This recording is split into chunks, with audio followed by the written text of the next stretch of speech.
December 25th came Brumalia, otherwise called Dies Natalis Invicti Solis, or the birthday of the unconquered sun. This is when the days begin to lengthen after the solstice. So you see there's interchange of presents. That it all rings very true of what kind of we see today. There's numerous winter solstice practices involving gift giving, riotous drinking, decorated trees. The child sacrifice rituals are practiced throughout pagan Europe. From tree decorated in Germany to Thor pulling the magical sleigh across the sky in Scandinavia. Most of the Christmas traditions we are familiar with today share these same roots with King Nimrod, really, is where it all started. Then around 2,000 years ago, the world was changed forever. The one in which Moses spoke of, the Son of the living God, the Messiah, he was born in the town of Bethlehem in the land of Israel. Interestingly, this new Messiah was the only one whose date of birth was uniquely separate from all the other pagan messiahs before him. Most historical and scriptural evidence suggests that he was actually born during the Feast of Sukkot, or the Feast of Tabernacles, when the Word was made flesh and tabernacled, or in the Greek, dwelt among us. That actually puts the birth of the Jewish Messiah, commonly known as Jesus of Nazareth, in the month of Tishri, which would be September-ish, totally separate from the December 25th sun god birth dates. The apostles in the early Christian church, they abstained from adulterating themselves against their God by participating in these ancient Babylonian sun god festivities. In their scriptures, their God had clearly warned them that doing such actions, in his name especially, were really an abomination to him. Look up the word abomination.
The early church had no desire really to adopt the ancient December 25th sun god rituals, as it was very content in enjoying its own feast days, which their scriptures instructed them to keep. Their Messiah had demonstrated and explained the meanings of which throughout his ministry. It wasn't even until nearly 300 years later that Christianity even touched the Christmas idea.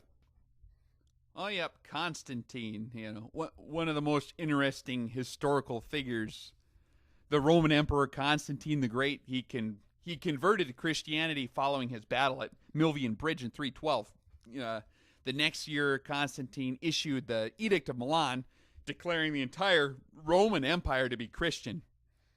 Despite his decrees, really, Constantine himself was a loyal follower of the new popular Roman soldiers cult from Persia, Mithraism. Mithraism is, it's like many of the other Babylonian sun worship religions. They regularly grow by absorbing and mixing in with the new popular religions as they come along.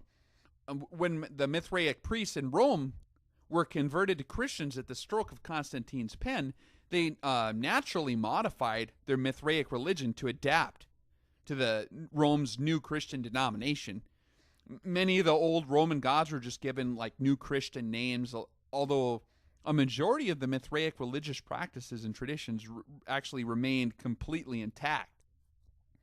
Constantine, although he's Christian in name, he was really a follower of Mithra until the day he died. You can find bronze coins inscribed "Sol Invictus Mithra." They're minted by Saint Constantine between the 313 and 326. After his supposed Christian conversion in 312, Saint Constantine later died in 337. Mithra, the god of Mithraism, his birth, as were all the other Babylonian sun gods, was celebrated on December 25th. But with the new Christian denomination for the Roman Empire, the feast of Sol Invictus Mithra was then celebrated in honor of the new Christ. So they just switched it from Mithra to Christ, just the name. The first mention of December 25th is being celebrated as the date of Jesus' birth is found, I think, in early Roman calendars from 336. Judging by Constantine's edicts, he seemed to kind of favor Mithraism more than he seemed to favor the Christian church in a lot of ways. By his laws, he issued a lot of really strict edicts banning all the Hebrew feasts and weekly Sabbaths, which Jesus and his apostles and the early church had all kept. But anyone who went against Constantine's edicts and tried to do any of these things which they sounded Jewish, they suffered greatly, sometimes under penalty of death.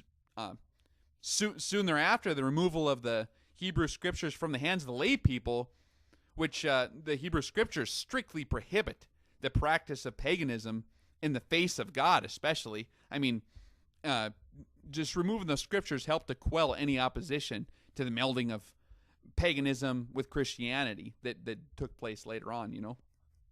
Christmas was celebrated pretty much after that as the birth of Jesus by most of the church for a long time, pretty much until the reintroduction of the scriptures in the native tongues during the Reformation. Christmas before the late 1800s was really wild. I mean, you had violence and drunkenness, rioting, widespread orgies, pretty much echo to the holiday's ancient pagan roots.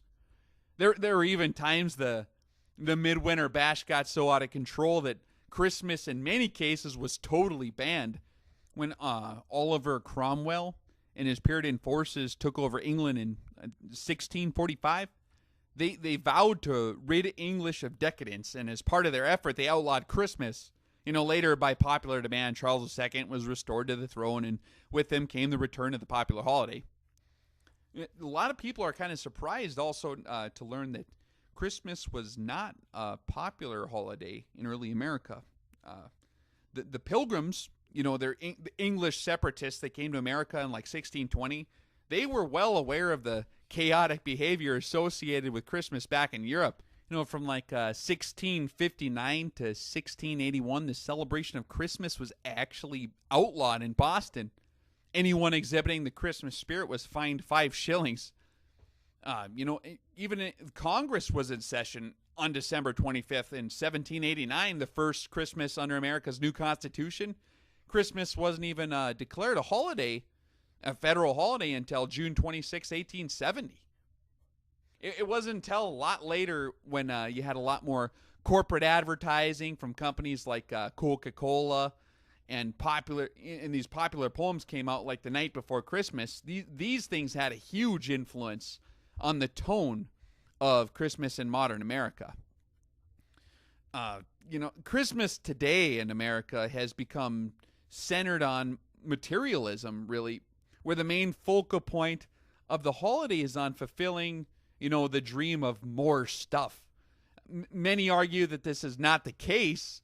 However, one needs only to measure the levels of enthusiasm expressed in children, for the Christmas's different components. I mean, all you have to do is go ask a child on Christmas what he's so excited about, and you'll quickly learn that his glowing eyes are all about the Nintendo Wii or the new Tickle Me Elmo. Whatever kids may be trained to say by their parents or pastors, this is the real fruit, the real proof of the pudding, watching their enthusiasm.